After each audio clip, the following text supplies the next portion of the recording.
Dry martini. Oui, monsieur. Wait.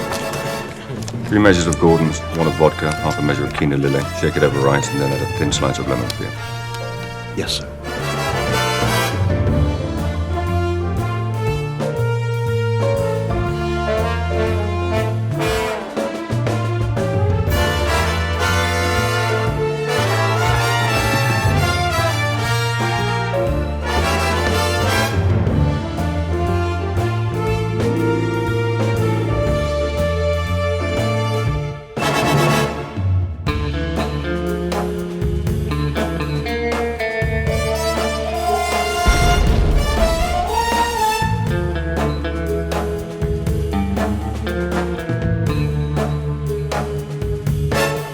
Yes.